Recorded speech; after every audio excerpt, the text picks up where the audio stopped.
Hey, what's going on, everybody? In today's video, I'm going to be giving my top 10 running backs for the 2023 NFL season. Now, mind you, these are my preseason rankings, not how I think they're going to end up, but let's get right into this video. Starting off my list with an honorable mention, I'm going to have Jonathan Taylor. Now, Jonathan Taylor is still a top 10 talent at the running back position. He had a historic 2021 NFL season. However, in 2022, he didn't get the benefit of the doubt. Under a heavily inconsistent offensive line, a really undynamic offense, he only had 4 touchdowns on the ground. Frank Reich was fired midseason. He had Matt Ryan for the majority of his season as well. So I really don't blame him for having a slip, especially with that offensive line. Even though on paper it's supposed to be really good, it was heavily inconsistent, so I'm going to have Jonathan Taylor as an honorable mention. Starting off my list, I'm going to have Travis Etienne. He, along with the whole Jaguars team, had a massive breakout season with over 1,000 yards. He was also efficient, running for 5.1 yards per carry, which was 8th in the league. Finished 9th in rushing yards, and overall showed why he was worth that first-round pick in 2021. Now, he did miss all of his rookie season with that Lisfranc injury, but he looked very explosive this year and was very efficient in the pass game as well. Travis Etienne is an easy entry into the top 10. I'm going to have Rhamondre Stevenson coming in at 9. Rhamondre Stevenson had a very good year last year. He finished with over 1,000 yards and ran for over 5 yards per carry. Rhamondre Stevenson is a fan favorite in the fantasy rankings, of course, due to his ability in the pass game. But I think Stevenson is still very underrated as a runner. Now, I think he is a little less dynamic because he's not the fastest running back. He had the 4th most receptions for running backs, and he finished 5th in broken tackles. He fits all the needs of a modern-day running back except that elite explosiveness. He can catch the ball very well. He can break tackles. He can run through holes. He is very efficient with a 5.0 yards per carry. And he's definitely a pain for defenses to stop, and they definitely scheme for him. I'd really like him to get the full workload this year for the Patriots. Damian Harris did sneak some of his touchdowns, but I think we could potentially expect another 1,000-yard season from Rhamondre Stevenson. Got him coming in at 9 on this list.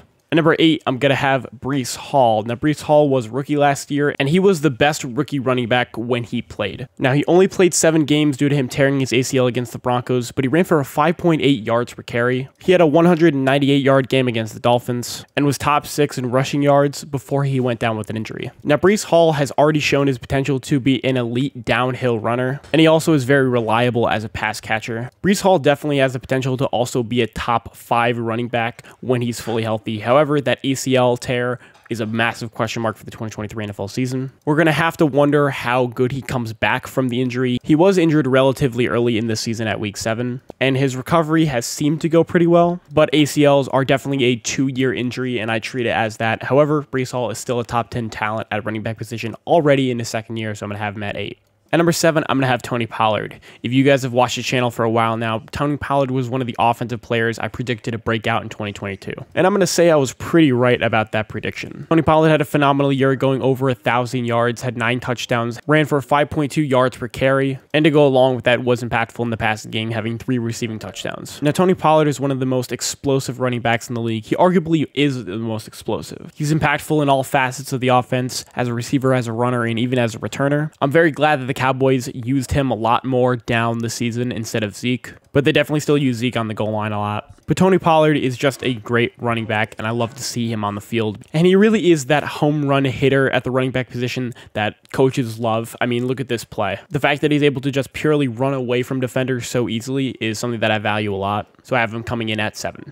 At number 6, I'm going to have Aaron Jones. Aaron Jones' calling card is that he's extremely efficient, not only in the passing game, but also as a runner. Now, the big thing that people will point to is that the fact he only had 2 touchdowns on the year, but that's because he was vultured a lot by A.J. Dillon, who had a terrible year last year. But he went over 1,000 yards easily and ran for 5.3 yards per carry. On almost 60 catches, he had 5 touchdowns receiving and also 400 yards. And he was that reliable player that Aaron Rodgers went to a lot last year. And we're going to see how he performs with Jordan Love. He should be that reliable guy that Jordan Love targets in the backfield. And Matt LaFleur should give him the most touches for any skill position player on the offense. And please give him some more goal line work. Starting off my top 5, I have Saquon Barkley. Barkley finally fully recovered from his ACL injury in 2021 and was a top 5 rusher in the league. On the 4th most carries in the league, he finished 4th in rushing yards with 1,300 and also had 10 touchdowns to go on top of it. And through 57 catches, he also had 300 yards more through the air. Barkley finished 5th in total rushing and receiving yards in 2022. However, I do have him lower than some of the other elite running backs because Saquon Barkley did fall off a tiny bit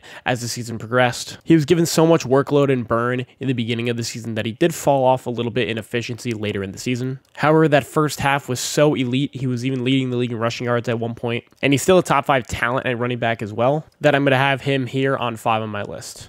At number 4, I'm going to have Christian McCaffrey. I had him 4 on last year's list as well. And Christian McCaffrey might not be the most dynamic running back on this list. However, he is the best receiving back. And that was clearly shown this year. I mean, the 49ers didn't lose a game with him until the NFC Championship. And even then, he scored the only touchdown. But McCaffrey was back to his old ways last year with 1,000 rushing yards, 8 touchdowns through the ground, over 50 receptions on 65 targets, with almost 500 receiving yards and 4 touchdowns through the air. Now, Christian McCaffrey might be the best pure runner. He had the least yards per game of anybody on this list. However, nobody is going to argue with his ability within the pass game, and the fact that the 49ers can line him up pretty much anywhere and he be a threat. McCaffrey was traded midseason from the Panthers to the 49ers, and the 49ers gave up a haul for him for a reason. And Christian McCaffrey is going to get a massive workload next season because Brock Purdy and Trey Lance are both still question marks with their injuries. Trey Lance with his ankle injury and Brock Purdy with his UCL, aka Tommy John. The likely starter, Sam Darnold, already has a lot of familiarity with Christian McCaffrey because they both played on Carolina, so I have McCaffrey at 4. I'm going to have Josh Jacobs at 3. Josh Jacobs had a phenomenal year last year, leading the league in rushing yards. He finished with over 1,600 rushing yards and had 340 carries to go along with that. He ran for 4.9 yards per carry with also rushing for 12 touchdowns. He finished with over 2,000 receiving and rushing yards last year, which was the most in the league.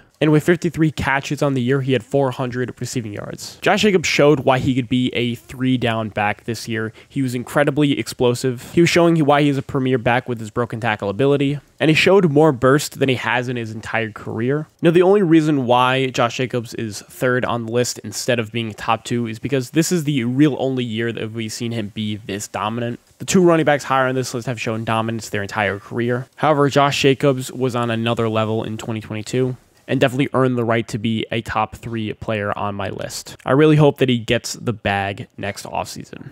At number 2, I'm going to have King Henry. Now, he was number 1 on my list last year, and in 2022, he was back to his old ways. He had the most carries in the league, finished 2nd in rushing yards with 1,500, and was tied for 2nd in rushing touchdowns. Now, some people did think that Derrick Henry was going to fall off this year. Obviously, he was over 28 years old, and that's kind of the peak for running backs. Derrick Henry has led the league in carries the last 3 of his 4 full healthy seasons. In 2021, he did go out with that Lisfranc injury, only playing 9 games. But Derrick Henry is that bell cow back that you can give the ball 300 times to a year, that you can give all the goal line work to, and he's going to be efficient when he does it. However, Derrick Henry is coming in at 2 this year because I saw him get tackled behind the line of scrimmage more times than I've ever seen in his career. I think he did have a mini fall off. I don't think he has as much burst as he used to. But regardless of that, he didn't take a big enough step back to where he isn't still a top 3 running back in the league. However, in future years, I don't see Derrick Henry being as high on this list, so I am going to have him at 2. And at number 1, I have Nick Chubb, who I think is the clear-cut number 1 running back in the league. Now, I say that because he's always in the top of the league for every important statistical category. He was top 3 in broken tackles this year. He was top 3 in rushing yards. He had the 3rd most carries in the league. He had 12 touchdowns on the ground, and he also ran for 5.1 yards per carry. This is the first year that Nick Chubb went over 300 carries, and they were all well worth it. Nick Chubb is not only an efficient running back, but an extremely powerful back. I think Nick Chubb is finally entering his peak as a running back, and it's coming as a great time because the Cleveland Browns are looking to become contenders this year. And a bold prediction for me is I think that Nick Chubb could potentially lead the league in rushing yards this year and rushing touchdowns. Now, he might not win the Triple Crown at running back, but I think he'll still run for over 5 yards a carry. I mean, he's ran for 5 yards per carry every single year in his career, so why not do it again? So that's why I have Nick Chubb at number 1. So that's going to do it for this list. Make sure you guys like, comment, and subscribe, and stay tuned for the rest of the series. I'm going to be ranking the top 10 for every single position in the NFL, so I'll see you in the next one.